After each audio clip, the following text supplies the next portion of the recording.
Bíblia no Evangelho de Lucas. Nós não vamos conseguir projetar aqui no Data Show. Vocês vão ter que usar a Bíblia impressa, a Bíblia no aplicativo. Quem não tem Bíblia, nós temos algumas Bíblias aí ainda, Irene. Só tem uma, né? Então, pegue uma carona aí do seu lado com quem tem, né? E se não tiver ninguém do lado que tem, você vai acompanhar a leitura que eu vou fazer daqui. Lucas capítulo 15. Eu vou ler alguns versículos no começo, depois eu já vou para o versículo 11, que é o tema da nossa mensagem.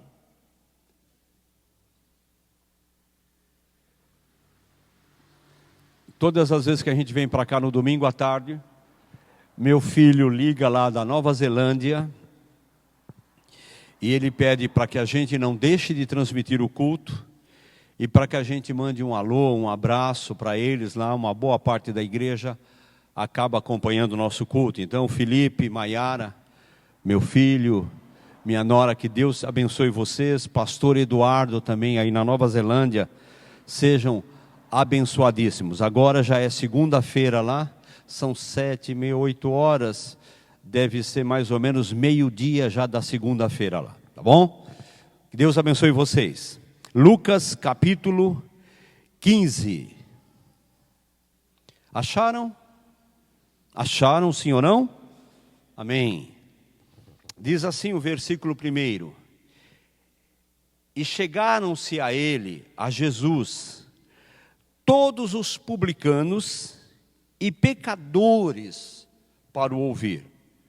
Publicanos eram corruptos, homens envolvidos com a parte do funcionalismo público, né? E que realmente metiam a mão nos recursos do Estado, cobravam impostos, pessoas com problema, pessoas com um caráter duvidoso. Então, um grupo de publicanos e pecadores, né? Ladrões, assassinos, estelionatários, homossexuais, prostitutas, né? Parte crítica da sociedade ia ter com Jesus. E um grupo também, diz a Bíblia, e os fariseus e os escribas murmuravam dizendo: este recebe pecadores e come com eles. Então Jesus estava ensinando a um grupo extremamente problemático, e chega um outro grupo, né, religioso, fariseus, que murmuravam o fato de Jesus estar ensinando, pregando e se envolvendo, comendo, tendo um relacionamento com essas pessoas, que para aquele grupo de religioso era a escória da sociedade judaica, era o lixo, era aquilo que ninguém devia cumprimentar, ninguém devia ter a menor preocupação. E Jesus começa a ensinar, contando algumas parábolas. E a primeira, já preguei aqui, ele fará a parábola das 100 ovelhas, de um pastor que tinha 100 ovelhas, e num belo dia, ao contar as 100, viu que faltava uma. E ele deixou as 99 em segurança e foi ao deserto, porque a sua parábola havia, a sua ovelha havia se perdido no deserto. E ele deixa as 99 em segurança, vai atrás da ovelha perdida, a encontra perdida, ferida, machucada, quase que, né, destruída e devorada pelos lobos.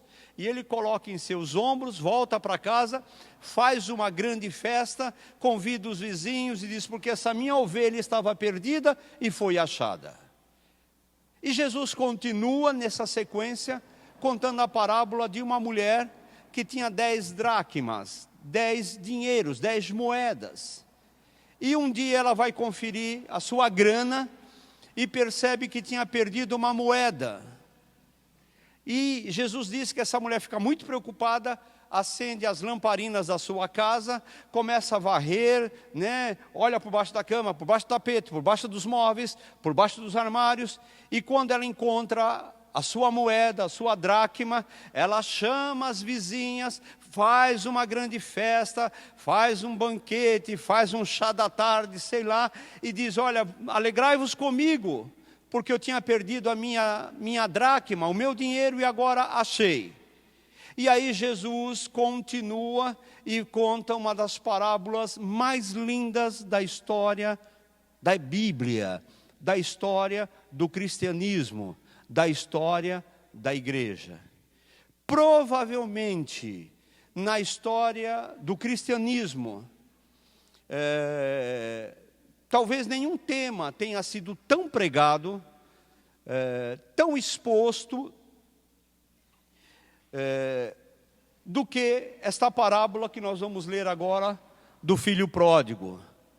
Provavelmente tenha sido o tema que mais levou pessoas à conversão, que mais trouxe de volta pessoas que se afastaram, que mais trouxe pessoas à reconciliação, que se desviaram. E Jesus conta essa parábola da seguinte forma: um certo homem, um certo pai, e eu trouxe essa parábola aqui hoje, porque é dia dos pais.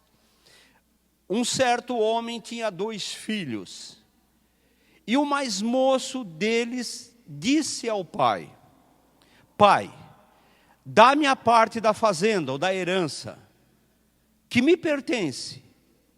E ele e o pai repartiu com eles a herança. Um filho pede o mais novo, e o pai aproveita e resolve o problema e reparte a herança com os 2 filhos, com o mais novo e com o mais velho.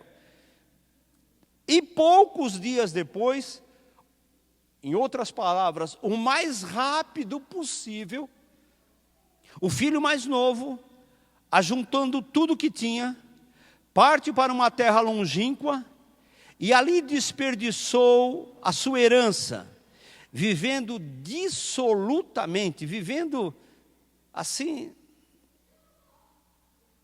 metendo o pé na jaca, vivendo perdidamente, vivendo exaustivamente tudo aquilo que o dinheiro e os recursos que ele tinha lhe permitiu viver. E havendo ele gastado tudo, houve naquela terra uma grande fome, e começou a padecer necessidades. E foi, e chegou-se a um dos cidadãos daquela terra, o qual mandou para os seus campos para apacentar porcos. E desejava encher o seu estômago com a ração daquilo que os porcos comiam, e ninguém lhe dava nada. E caindo em si disse: quantos funcionários do meu pai têm abundância de pão, e eu aqui padeço de fome? Levantar-me-ei e irei ter com meu pai, e dir-lhe-ei: pai, pequei contra os céus e perante ti, já não sou digno de ser chamado teu filho, mas faze-me como um dos teus funcionários. E levantando-se, foi para o seu pai, e quando ainda estava longe, viu o seu pai o viu, e se moveu de íntima compaixão, o seu pai, e correndo lançou-se-lhe ao pescoço e o beijou. E o filho lhe disse: pai, pequei contra os céus e perante ti, já não sou digno de ser chamado teu filho. Mas o pai disse aos seus servos: trazei depressa o melhor vestido, ou a melhor roupa, e vestilho. Coloque um anel na sua mão, e a alparca nos seus pés. Trazei o bezerro cevado, e matai-o, e comamos, e alegremo-nos, porque este meu filho estava morto e reviveu, tinha-se perdido e foi achado. E começaram a alegrar-se. E o seu filho mais velho estava no campo, E quando veio e chegou perto da casa, ouviu a música e as danças. E chamando um dos seus servos, um dos seus funcionários, perguntou o que era aquilo. E o funcionário lhe disse: veio teu irmão, e teu pai matou o bezerro cevado, porque o recebeu são e salvo. Mas o irmão mais velho então se dignou e não queria entrar na casa, e saindo o pai insistia com ele. Mas ele respondendo ao pai, disse: pai, eis que te sirvo há tantos anos, sem nunca transgredir um teu mandamento, e nunca me desses um cabrito para alegrar-me com os meus amigos. Vindo, porém, esse teu filho, que desperdiçou a sua fazenda, ou a sua herança, com as meretrizes, mataste-lhes o bezerro cevado. E ele, o pai, disse-lhe: filho, tu sempre estás comigo, e todas as minhas coisas são tuas. Mas era justo alegrarmos e nos folgarmos, porque esse teu irmão estava morto e reviveu, tinha se perdido e foi achado. Amém? Glória a Deus. Feche os olhos aí sentado, põe a mão no teu coração. Espírito Santo de Deus, bendito é o teu nome. Acabamos de ler essa palavra linda, maravilhosa, tua palavra, Jesus, que traz uma verdade reveladora, que mostra-nos o coração do Pai, que faz-nos enxergarmos, Senhor, na figura de um desses dois filhos, que nos coloca nessa noite frente a frente com o nosso Pai querido. Querido Deus, fala conosco, que o teu Espírito Santo possa, Senhor, trazer essa verdade, que traga mudança aos nossos corações, que traga mudança em nossas vidas, que possamos sair daqui nessa noite sem sair da tua presença, e que tua presença continue conosco, Pai. Faz a tua obra em mim, Senhor, que a tua palavra esteja no meu coração, e no abrir da minha boca, meu Deus, o Senhor transmita a verdade, segundo a tua vontade, e que atenda às necessidades de cada um dos teus filhos. Nós te pedimos, Pai, no nome do Senhor Jesus. Amém e amém. Deus te abençoe. Deus te abençoe. Se puder acender aqui para mim, filho. Está aceso já? É que queimou aqui. Eu já preguei essa parábola lá em Itapema. Nós ficamos um período curtinho lá na igreja em Itapema. Viemos para cá. E lá nós fizemos uma reflexão, focamos, sem tirar o valor daquilo que nós vamos falar, porque tem um valor maravilhoso. Nós focamos um aspecto mais familiar, Nós, assim, fizemos uma autópsia nessa parábola. E nós perguntamos: cadê a mulher dessa família? Cadê a dona do lar aqui? E a gente trouxe algumas verdades da importância do homem, do pai, da importância da mulher, da importância dos filhos, dentro daquilo que nós estamos ministrando há mais de um mês aqui sobre a família. E eu não vou estar me estendendo, porque a mensagem hoje não é essa. Mas só voltando rapidamente, assim, falando um pouquinho, só fazendo um apêndice. É lógico que essa parábola não trata, mas eu tenho o direito de pensar isso e colocar para vocês aqui hoje. Todos nós temos uma importância muito grande na nossa família. E todas as vezes que um dos elementos é anulado,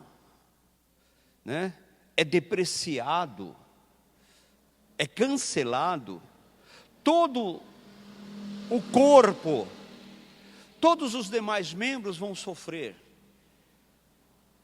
Que Deus me dê licença para falar dessa parábola rapidinho, depois eu volto para aquilo que nós vamos dizer. Todas as vezes que que tem um casal, que tem os filhos, ou ainda que não vieram os filhos, em que a posição do marido, que é uma posição importantíssima, mas anula a figura da mulher, esta família vai sofrer problemas, vai ter prejuízos. Todas as vezes que na família, e isso acontece num nível menor, num volume menor, em que a mulher se posiciona numa condição de liderança e o homem é diminuído, né? É apequenado numa condição de que não tem valor, não tem importância, não tem voz, não tem posicionamento. Essa família tem problema. A maioria dos jovens, que um dia foram crianças, adolescentes, desajustados, é porque houve um desajuste no casal. É porque ou a mulher foi anulada, e aí vira um casal infeliz, ou o homem foi anulado e a mulher assume aquela função matriarcal, de que ela manda, de que ela põe. Eu não quero entrar aqui numa análise psicológica, mas grandes problemas nessa área hoje de desajuste sexual, é em função da mulher ser também o pai, trazer o filho muito para si, e anula a figura do homem dentro de casa. Cada um tem a sua função. Esses dois jovens, com certeza, e eu daria o nome para essa mensagem, os dois filhos perdidos, porque a gente sempre fala do filho pródigo. O problema não é só o filho pródigo.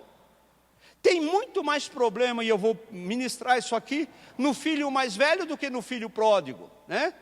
Os dois filhos perdidos. Meu filho depois põe esse tema na mensagem, título, 2 filhos perdidos. E esses 2 filhos talvez não teriam tanto problema se houvesse a figura da mulher. Então, homem, dia dos pais, respeite a tua mulher, valorize a tua esposa. Grandes problemas que eu tive na minha vida de negócios mal feitos, de negócios errados, e bons negócios na boa intenção, é porque eu achei que, eu sou cara formado, trabalho, meio executivo, tal, eu não preciso ouvir tanto a minha mulher. E às vezes só comunicava as atitudes ou as ações, né, ou as decisões tomadas. E na hora de pagar o preço da família sofrer, aí nós chamamos a família para sofrer e dividimos o sofrimento. Mas na hora de decidir, nós decidimos sozinhos. Então, marido, respeite a mulher, né? Respeite a cultura da mulher, a formação da mulher, esse lado maravilhoso feminino de mãe que a mulher tem, essa capacidade que ela tem. E mulher, respeita teu marido, não anule, não puxe o teu filho só para você e anule a figura do pai. Você está criando em potencial um grande problema no caráter do teu filho. Então, cada um tem a sua importância. A Bíblia, lógico que Jesus não colocou, mas a palavra de Deus é tão completa que nos permite a fazer assim, dar uma escapadinha nessa mensagem para colocar, cadê a mulher? Todos nós temos uma importância tremenda. Amém? Escute a tua mulher. Escute teu marido. Escute teus pais, escute teus filhos. Nós temos um hábito lá em casa, de nos reunir para conversar, para discutir, para decidir. E eu tenho um caráter, né, uma personalidade um pouco mais forte. E quando eu acho que o negócio é bom, eu vou tentar convencer. Sou vendedor, não adianta. Eu tive uma formação muito comercial, então sou vendedor. Vou tentar convencer os meus filhos, a minha mulher, que aquilo é bom, aquilo é bom, aquilo é bom. Mas não é o certo. O certo é a gente ouvir O certo é a gente trocar a informação. E nem sempre a gente faz isso. Amém? Amém? Dia dos Pais? Guarde essa palavra, uma palavra de conselho de Deus para a tua vida. Jesus começou o seu ministério com 30 anos. A Bíblia não diz isso. Mas eu tenho a liberdade, seu pai provavelmente era morto na época que ele inicia seu ministério. A Bíblia não fala mais na vida de José, o seu pai. Mas Jesus se submeteu até os 30 anos à educação e à formação que Maria lhe deu. Tinha o Espírito Santo como Filho de Deus, mas houve uma formação secular de família que ele respeitou a sua mamãe.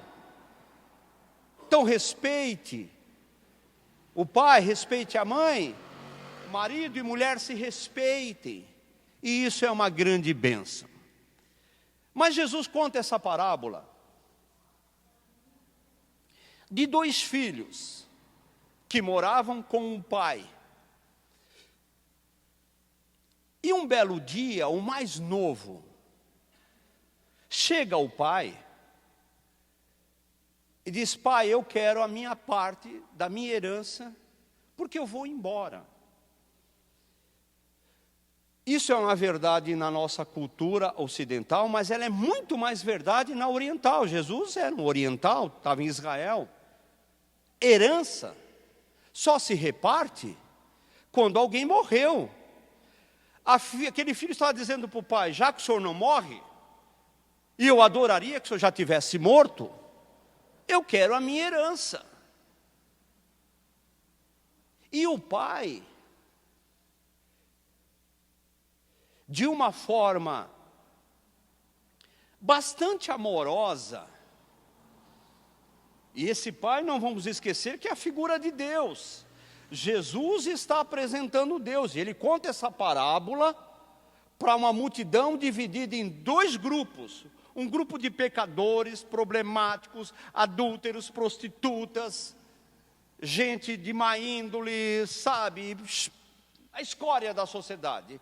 E um outro grupo religioso, certinho, santinho, sabe, arrumadinho, politicamente correto, que não pisa na bola, sabe, que guardava a lei, que se considerava no direito de julgar todo mundo, que tinham e achavam que tinham, sabe, a supremacia de dizer quem ia para o céu, quem ia para o inferno, que achavam que tinham a capacidade de julgar. Então Jesus está trabalhando com 2 grupos. E Deus, eu já disse uma vez que não devemos confundir firmeza, ou melhor, bondade com moleza. Deus é bom, Deus não é mole. Mas a atitude desse pai, se você não refletir, dá a impressão que é um pai mole. O filho vem e diz: olha, eu quero, e o pai poderia dizer: não, eu estou vivo, não é assim. Eu tenho direito a usufruto, eu vou viver. Façam um testamento, quando eu morrer, vocês briguem aí, vão na justiça, eu vou colocar um testamento, e vocês se virem. Mas esse pai bondoso libera. Nunca tinha pensado nisso, Renato. Hoje eu pensei nisso, porque está na Bíblia. O que ele faz? Ele faz uma valorização da fazenda,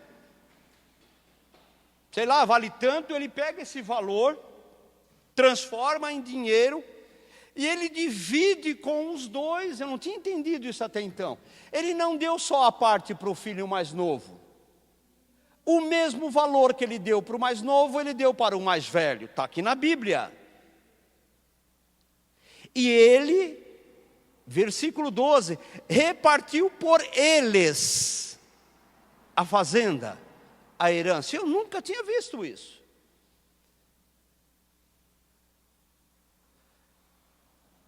Deus está com você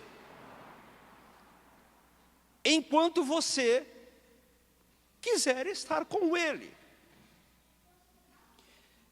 Existe algo que um segmento nosso não aceita, que é o livre-arbítrio. Você só vai permanecer na igreja, na presença dele, até o dia que você quiser. Jesus pregou, nós falamos isso um domingo aqui, uma mensagem sobre aquele que, se aquele não participar do seu corpo, não se alimentar da sua carne, não beber do seu sangue, ele está falando da palavra, da vida. Jesus disse: esses não vão ter parte comigo. E quando ouviram esta palavra, que é a verdade, quase todos, 99% foram embora. E Jesus não fez aquilo que muitas vezes eu faço. Liga para um, visita, pede pelo amor de Deus, paga para vir na igreja, por favor, não falte, não falte, não falte.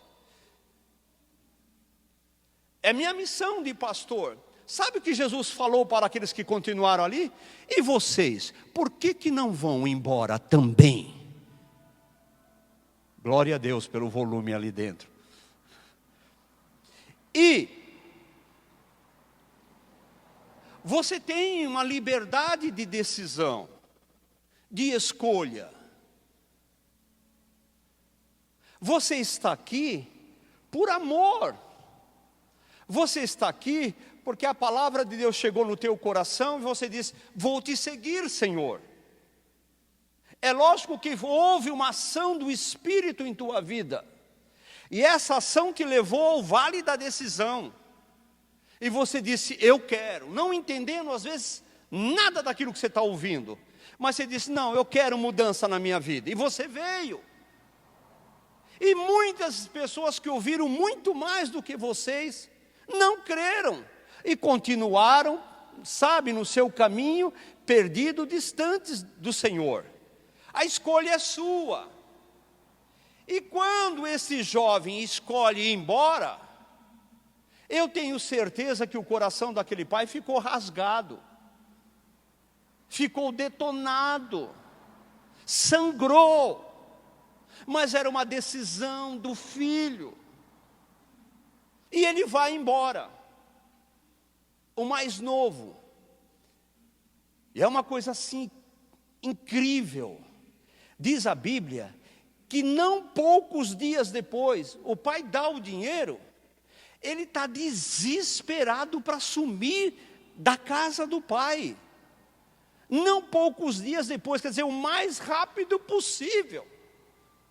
Ele ajunta tudo o que tem. Ele não ficou lá pensando, analisando, calculando, né? Poxa, será que eu estou fazendo errado, certo? Vou dar mais um tempo, vou esperar essa minha decisão amadurecer, para ver se eu devo ir embora mesmo. Não. Sem pensar, de uma forma estúpida, inconsequente, irresponsável, o mais rápido possível ele vai embora. Cuidado com decisões precipitadas que você toma, né, no calor da emoção. Cuidado com as decisões que você toma no calor da pressão. Eu já ensinei em reunião de empresários que não se decide nada sob pressão. Não se toma decisão na emoção. Brigou com a mulher, junta as coisas, estou indo embora. Brigou com o marido, estou indo embora. Brigou com o pai, porque o pai está cobrando uma posição, um respeito, estou indo embora. Patrão olhou feio, disse uma palavra, juntou as coisas, minha demissão, estou saindo da empresa. E depois você vai verificar as consequências de uma decisão que você tomou precipitada. Aquele filho, diz a Bíblia que não muito tempo depois vai embora. E olha que coisa triste. E partiu para uma terra longínqua. Ele vai embora o mais rápido possível e vai embora para o mais longe possível da casa do pai.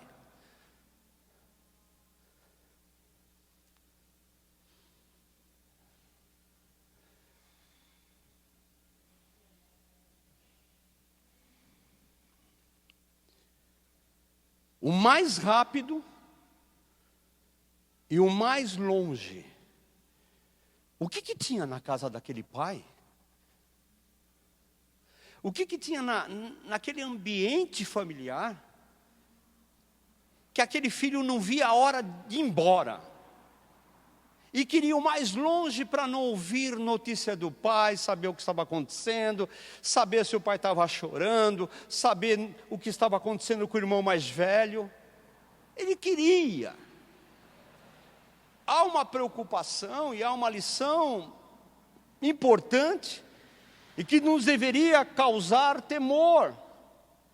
Todas as vezes que nós saímos, e essa é a ação maligna, Jesus disse que o diabo veio para matar, roubar e destruir. E quando ele vem, olha a história de Judas. Primeiro foi uma tentação na mente, um pensamento de traição. E de repente aquilo domina, e a Bíblia diz que vai para o coração, e rapidinho Judas está se distanciando do Senhor, negociando a entrega do Senhor para a mão dos pecadores.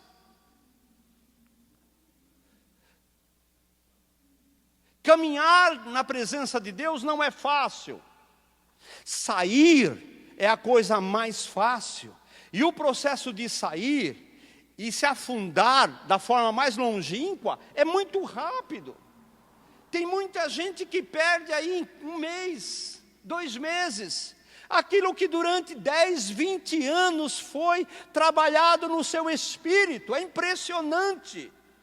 Eu já vivi esse relacionamento com pessoas que estavam bem na igreja, que estavam com a família tranquila, de repente apronta, de repente, não sei, causa uma paura, uma ojeriza das coisas de Deus, e ele vai, e na semana seguinte ele bebe, ele fuma, ele se embriaga, ele se prostitui, ele se arrebenta.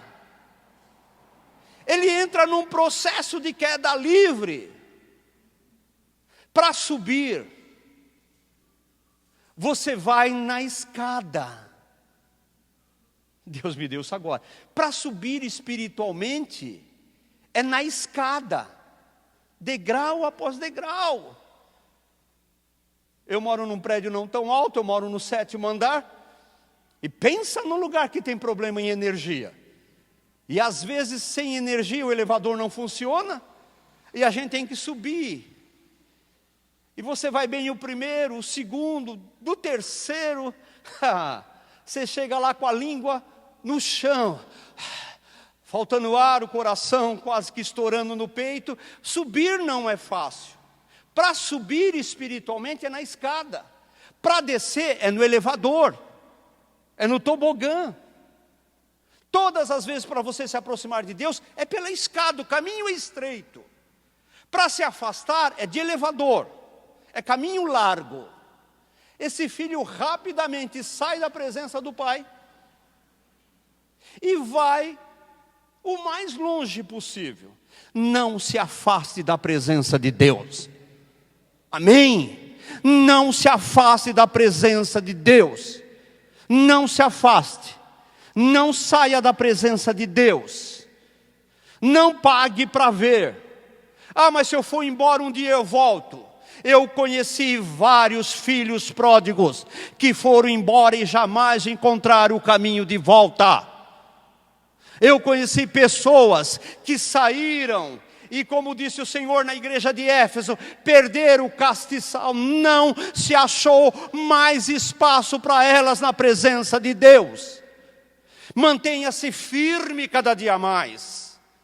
Se de repente aquilo que você está vivendo não é 1000 maravilhas, né?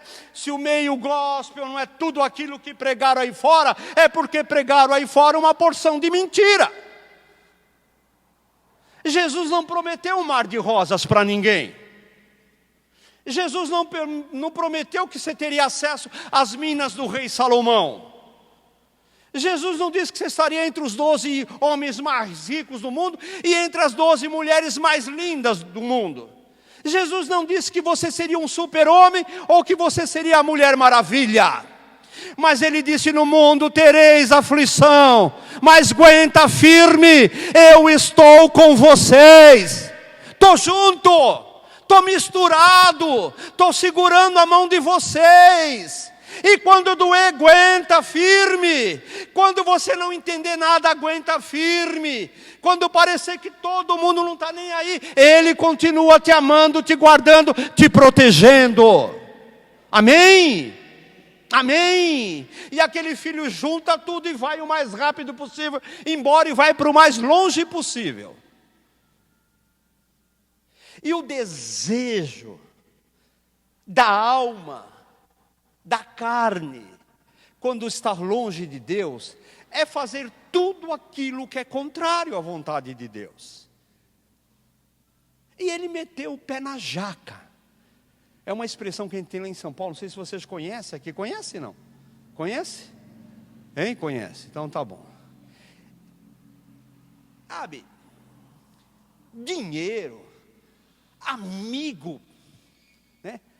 Prazeres, tudo que os olhos via, o coração queria e o bolso permitia, e comprava, e saiu comprando, gastando. Mulher para todo mundo, frequentou as maiores baladas, né? Foi para a P12 aqui em Florianópolis. Como é que chama as baladas lá de Balneário? Para Shed, não tem isso? Tem não? Shed, P12, né? Sei lá. Qual, Renato? Agora ninguém fala, né? Não quer se entregar. E frequentou tudo isso aqui e tal, e de repente, o dinheiro foi acabando. Quando as coisas estiverem ruins, há uma lei chamada lei de Murphy, tudo que tiver para piorar, vai acontecer para piorar. Acabou o dinheiro, Merinaldo, e veio uma crise no país onde ele estava. Quer dizer, se acaba o dinheiro e tem emprego sobrando, você resolve. Mas o problema sempre chega na hora que você não tem estrutura para suportar. Acabou o dinheiro e veio a crise. Sem dinheiro acabou os amigos. Sem dinheiro acabou o prazer, acabou a alegria. Sem dinheiro acabou tudo. E ele não tinha experiência, era o caçula, né? Era o filhinho, o pai era fazendeiro, ele devia ser o agrônomo, sabia nada. E aí não tinha experiência nenhuma, foi cuidar de porcos. Nós estamos falando de uma palavra dita para os judeus, e cuidar de porcos era uma abominação. O judeu não podia nem olhar para um porco, não podia cuidar, não podia criar e muito menos comer. Então Jesus está mostrando que esse camarada foi para o mais baixo e chegando no fundo do poço, ele escavou ainda para se afundar ainda mais, para se atolar ainda mais no lodo. E foi vivendo essa condição insuportável até não poder mais. Eu falei domingo passado sobre a questão do barquinho, da travessia. Os discípulos só acordaram Jesus quando a água já estava enchendo o barco, a ponto de levá-lo ao naufrágio. Então, nós precisamos tomar muito cuidado que quando começar a vida a ir para baixo, tente parar o mais rápido possível. Não deixe chegar ao fundo do poço. Não deixe chegar à situação que você de repente não tenha mais condição. E lá cuidando de porcos, uma abominação. Longe do pai, longe do irmão. Longe daquela fazenda maravilhosa, daquela casa onde ele tinha experimentado o doce amor do seu pai. Uma casa que tinha, suprimento, uma casa onde tinha de tudo, onde o seu pai tinha funcionários, e nessa situação, ele ali cuidando de porcos, e diz a Bíblia, que o seu estado era tão lastimável, que nem a ração dos porcos, ele tinha direito a comer. Ele valia menos que um porco, ele valia menos que um suíno.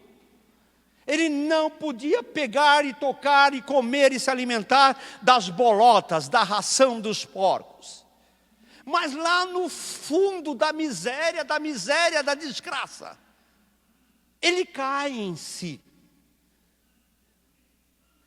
Momento lindo quando a gente ainda tem a consciência de cair em si. O que eu estou fazendo nesse lugar? Eu larguei minha mulher. Eu larguei um lar lindo. O que eu estou fazendo aqui com esse povo, me envolvendo com isso? Eu tinha história. O que eu estou fazendo com a minha família, envolvido com essas drogas? Eu estou enfiando o nome da minha família na lama.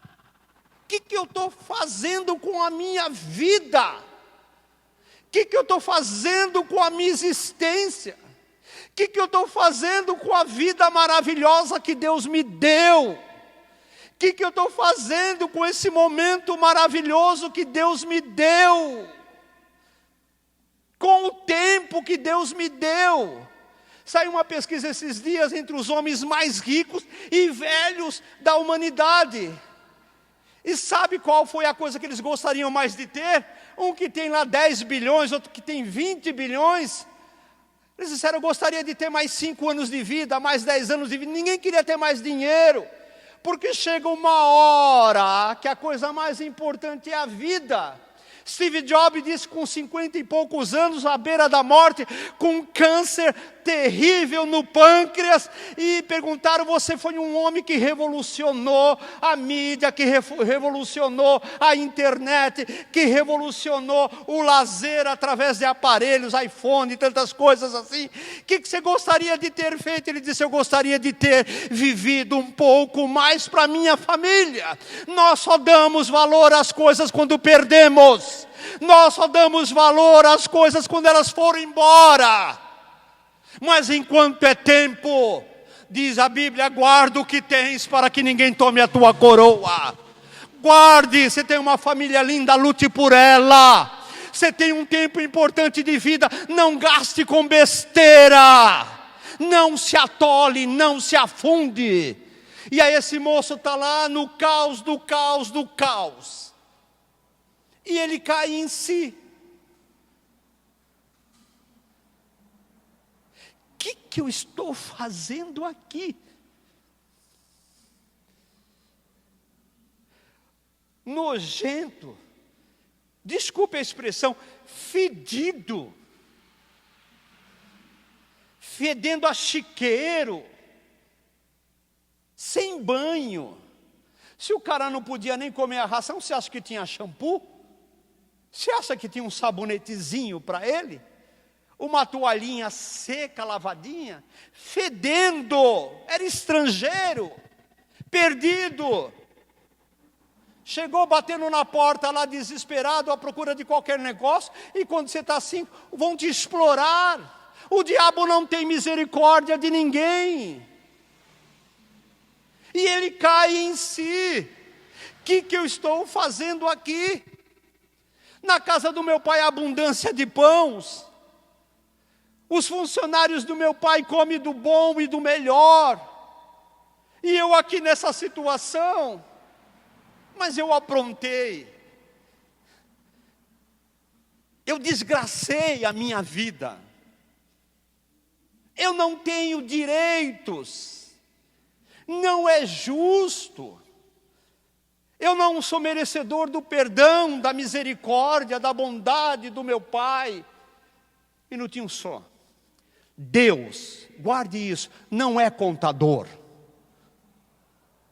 Deus não contabiliza o que você fez para Ele e Ele te deve. Deus não deve nada para ninguém. Guarde bem isso. Eu falei, acho que na quarta-feira, eu fico indignado quando eu vejo alguns líderes espirituais dizendo, você traz dízimo, você traz oferta, você traz quilo, e esfrega em Deus, dizendo, o Senhor tem a obrigação de me abençoar, porque eu fiz isso e aquilo. Qualquer dia desse, Deus vai pegar teu dízimo e tua oferta e dizer, vai plantar batata. Eu não devo nada para ninguém. O que eu faço é por amor. E se você não fizer por amor, você não tem nada. Amém? Deus não deve nada. Não tem débito com Ele. Mas também não tem crédito. Eu fiz, eu tenho crédito. Eu não fiz, eu devo. Deus zera. Essa parábola foi contada para grupos diferentes, e o Senhor está zerando eles no mesmo nível. E esse filho pensa assim, e ele ensaia um retorno, e ele ensaia um discurso para tentar se justificar.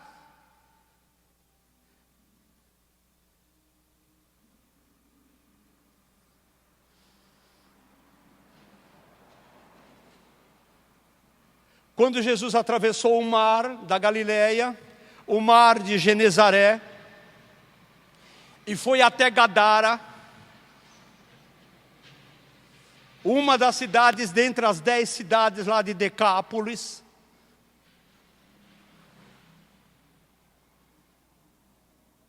Não sei quantos moradores, mas um homem sai do meio da miséria que ele vivia. Eu preguei um dia aqui, endemoniado dos pés à cabeça. A Bíblia diz que tinha mais de 2.000 entidades habitando o corpo daquele homem. Não comia com ninguém, não bebia com ninguém, não dormia na sua casa, era um tipo gótico, sua habitação era no cemitério. Andava sem paz dia e noite pelas ruas, no meio da cidade, pelas colinas, no cemitério, gritando e uivando como um lobo, causando um pânico, um terror naquela cidade.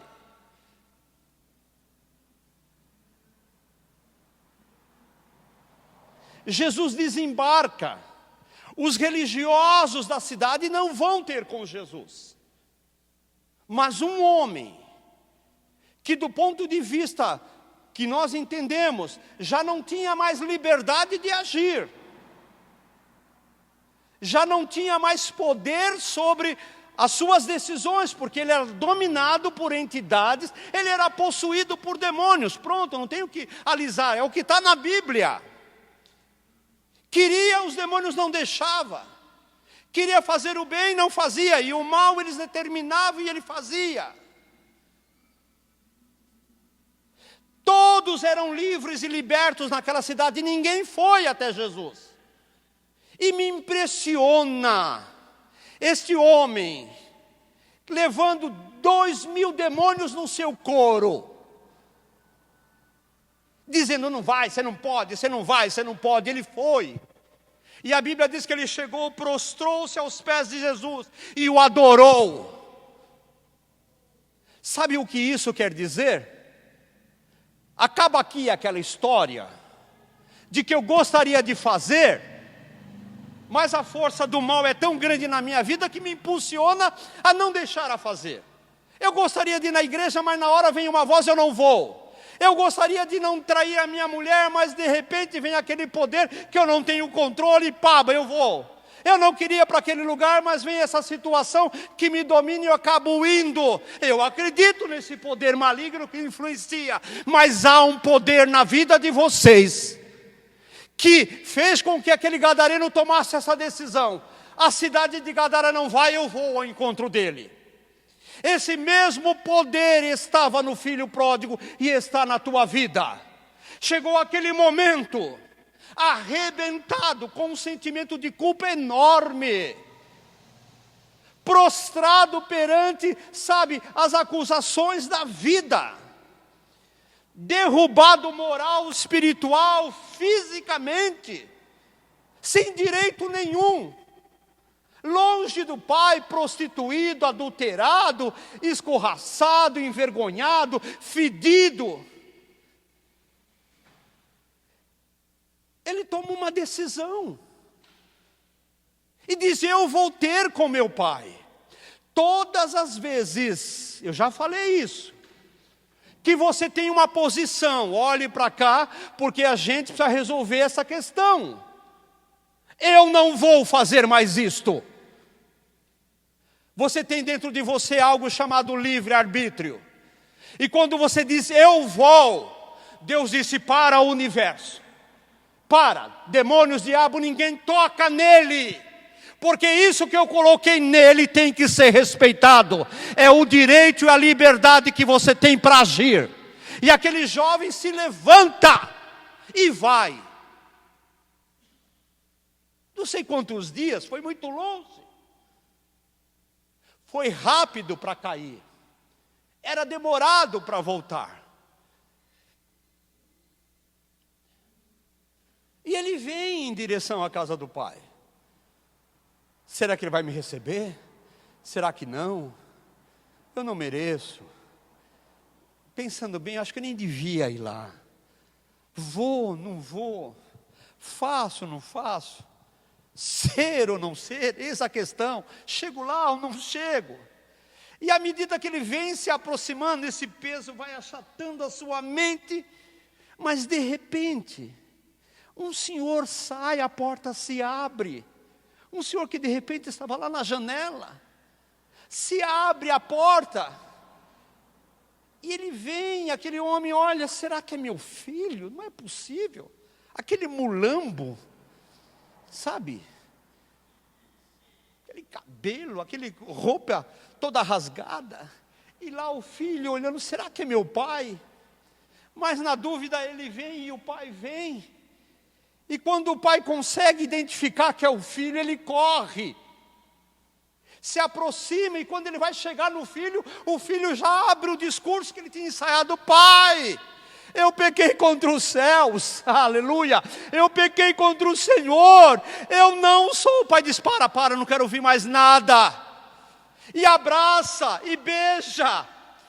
Sabe, e diz, não, você é meu filho, estava morto, mas pai, deixa eu falar, não, é graça, é perdão, você estava perdido e foi achado, você estava morto e está revivendo agora, para mim importa é você, e ele recebe o seu filho com amor, e diz a Bíblia que ele leva para casa, o filho toma um banho, se troca, o pai coloca uma roupa nova nele, coloca um anel no seu dedo, honra, coloca a sandália nos seus pés, manda matar o bezerro cevado, que era algo importante, de repente guardado, como a gente guarda uma roupa melhor para o Natal, um peru para o Natal, era para um momento de festa, e chegou a hora da festa. E o pai, em pleno horário do expediente, decreta feriado na fazenda e faz um grande banquete e coloca música, contrata lá músicos e tem dança e tem alegria, porque o seu filho estava morto e reviveu. Estava perdido e foi achado. A Bíblia não diz que o pai ficou passando na cara, olha, você vem, mas eu vou te disciplinar, sabe, cadê o dinheiro que eu te dei? Você entrou, não tem mais direito a nada, vai ser empregado. Foi restaurado e colocado numa condição de honra. Amém? Gostaria que vocês entendessem a grandeza do amor deste Deus. E aí chega o filho mais velho. A parábola não termina aí.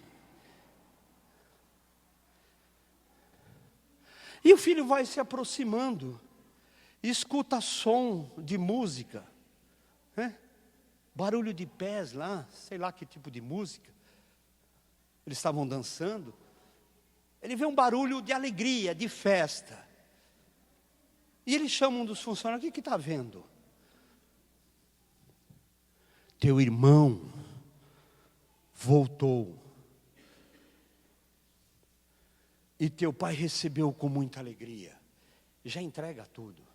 Matou o bezerro, pôs roupa, pôs anel, pôs sandália e está uma festa de arromba na sua casa. E ele se aproxima e fica lá do lado de fora, fazendo beicinho, charminho, né? E o pai fica sabendo que o filho mais velho está lá fora. E o pai que saiu à busca do mais novo, sai de dentro de casa para a busca do mais velho. Falei 2 filhos perdidos. O que está vendo aí, pai? Teu irmão, meu filho querido, apareceu, estava morto. Você viu quanto sofrimento eu tive com a ausência dele? e reviveu. Estava perdido e foi achado. Vamos nos alegrar. E ele faz uma declaração: estou há tanto tempo com o Senhor, sem nunca violar um dos teus mandamentos, sem nunca transgredir as tuas ordens. E o Senhor nunca matou um cabritozinho sequer para que eu me alegrasse com os meus amigos. E veio esse teu filho, não é veio esse meu irmão. A Bíblia é detalhista, veio esse teu filho, que gastou tudo com as prostitutas, que desperdiçou, que te desonrou, que nos abandonou. E o Senhor vem e mata um bezerro cevado, dá roupa, põe anel, põe sandália, faz uma festa.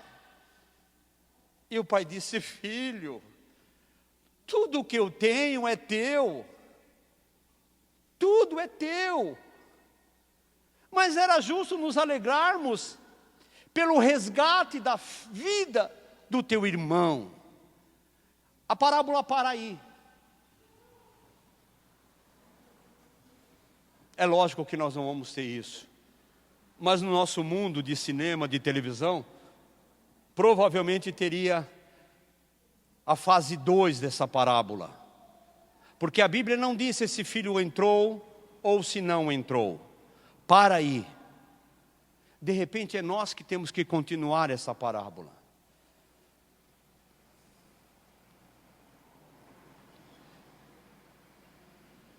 Como é fácil se perder, eu encerro aqui agora. Porque um achou que lá fora tinha tudo e não tinha nada. Outro tinha tudo ali dentro, mas não soube viver com a liberdade e usufruir. Paulo diz: olha, não fique preocupado com a morte, nem com a vida, nem com o passado, nem com o futuro, nem com a escassez e nem com a abundância, porque tudo é vosso, e vós de Cristo, e Cristo de Deus. Tudo é vosso. Tudo era daquele filho, dos dois. E eu me impressiono, porque o menino se arrebentou, mas ele usufruiu da graça de Deus e aceitou o perdão. O outro, o legalista, o religioso, o certinho, o honestozinho, o bonitinho, o arrumadinho, o cheirosinho, não era capaz de viver a liberdade que tinha na casa do Pai. Não era capaz de reconhecer o amor de Deus que aquele pai tinha. Não era capaz de usufruir daquilo que ele tinha. O diabo tem cegado muita gente. Deus quer que você usufrua da graça dele. Viva essa liberdade. Eu preguei no primeiro dia da campanha aqui, há 2 quartas-feiras, primeira quarta-feira, sobre Jesus ter transformado a água em vinho nas bodas em Caná da Galileia. E uma das frases que nós colocamos é que a alegria do Senhor é a força do seu povo. Nós precisamos aprender a viver essa alegria de estarmos na presença de Deus. Nós precisamos aprender a viver essa liberdade que Deus tem para nós. Nós precisamos ter essa fé de saber que o melhor dessa vida diz no livro de Isaías, no capítulo 1 ou 2, não me lembro agora: se quiserdes e me ouvirdes, comereis o melhor desta terra. Mas eu tenho tudo e vivo como se não tivesse nada. Por isso que Paulo diz aos Romanos capítulo 12, olha, não vos conformeis com este mundo, mas transformai-vos pela renovação do vosso entendimento, para que possais experimentar qual é a perfeita, agradável e boa vontade de Deus. Mas a gente vem para a presença de Deus. Olhe para cá. Saímos da escravidão e continuamos vivendo escravidão. Fomos livres e continuamos vivendo como escravos. Temos a alegria, mas carregamos um fardo do passado de tristeza. A gente não consegue ser feliz.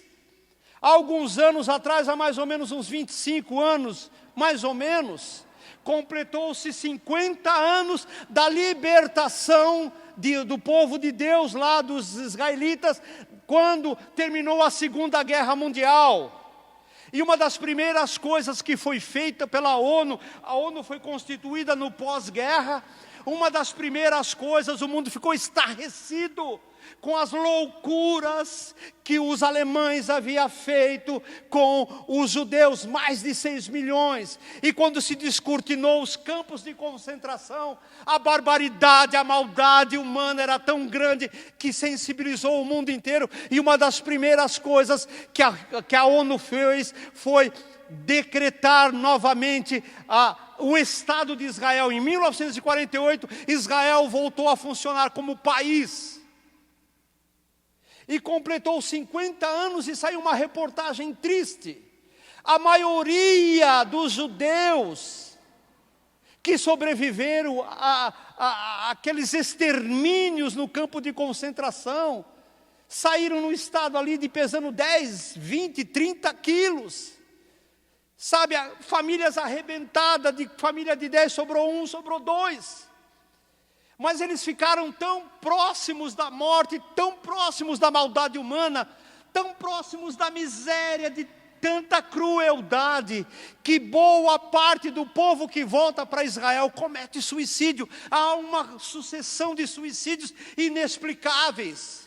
E alguns estudiosos do comportamento humano chegaram à conclusão de que se envolveram, viram tanto mal, sofreram tanto que não tinham mais como se adaptar a uma vida de liberdade, a uma vida de alegria, a uma vida de felicidade. Aquele filho mais velho muitas vezes nos representa. Sabemos julgar. Eu fico impressionado com líderes e pastores que julgam porque a irmã está de calça comprida, porque a outra está com brinco, porque alguém que, passou um pó, alguma coisa, cortou o cabelo. Nós temos uma capacidade diabólica de julgar. Nos incomoda a liberdade das pessoas porque não somos livres. Nós passamos para as pessoas o nosso ranço, porque a liberdade é um dom de Deus. Jesus disse: aonde Deus está, aí há liberdade. E nós temos que viver isto. O Espírito do Senhor não se envolve aonde há escravidão, aonde há acusação, aonde há condenação. Você foi chamado lá de fora para viver um momento de liberdade, de alegria, de prazer, de paz. Viva bem com a tua família. Amém. Seja feliz, viva o melhor dessa vida, porque tudo é seu, e você é de Jesus, e Jesus é de Deus. Amém? Deus te abençoe. Vamos ficar em pé. Não aceite que a tua alma seja achatada. Não saia da casa do Pai. Não abandone o barco. Mas eu estou mal. Eu estou fazendo coisas erradas. Eu estou aprontando. Eu prefiro você aprontando aqui dentro do que achando que se resolve lá fora. E aqui dentro, seja feliz na presença de Deus. Isso é graça. Não é religião. Isso é graça. Não é um dogma religioso. É o que o Pai faz. O que Jesus apresentou ali para aqueles perdidos e para aqueles religiosos. Olha como meu Pai é. Que coisa linda. Olha o meu paizão como ele é. Não é o que vocês andam pregando aí. E vocês que se perderam e esses disseram que não tinha jeito. Tem jeito. O pai recebeu o filho pródigo. O pai recebeu o filho mais novo, e o filho mais velho tinha direito e liberdade para ser feliz. Você decide, amém? Você decide nessa noite. É a presença do Pai. Isso é libertador. Sabe por que eu sou cristão? Eu falava com o meu filho essa semana.